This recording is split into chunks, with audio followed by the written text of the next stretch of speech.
waa mid ka mid ah toorayaasha Amerikaanka ah ee madowga ah ee ugu awoodda badan Hollywood-ka, sidoo kalena waa qoraa iyo director.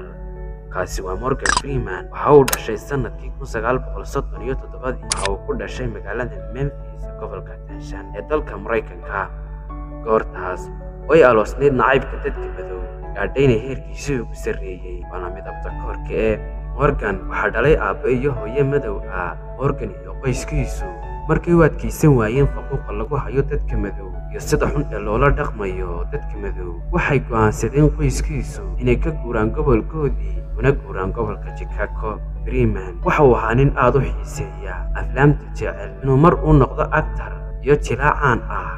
Jacaylka uu qabo actornimada waxay gaadhay heer uu xogaaga lacagta u haysto ku bixiyo daawashada aflaamta.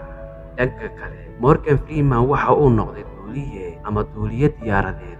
Kastoo ay ka hor yimaadeen caqabado badan, Freeman waxa uu suurtagashay inuu gaadho hadafkiisii 5 sano ka bacdi oo uu noqday jilaa caan ah. Waxa uu soo saaray aflaam badan, waxaana uu ka helay jaayisooyin. Aynu isdul taagno aflaamta uu soo saaray Freeman waxaa ka mid ah The $1 Million Baby, taasoo uu ka helay abaalmarinta Academy Award. Seven Mrs. Days oo isna ku helay abaalmarinta Golden Globe. Facts waxa uu ku guulaystay abaalmarinta Black Reel.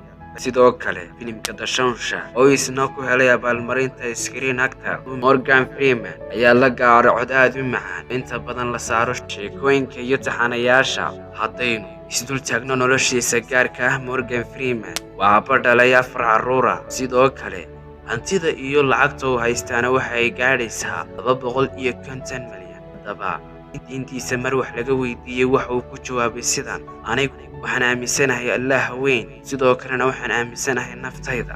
Intaas ayuu ku egyahay muuqaalkeena maanta. La soco filimaanta iyo aflaamta dambe taxanayaasha ka soo farcami doona hoostiisa.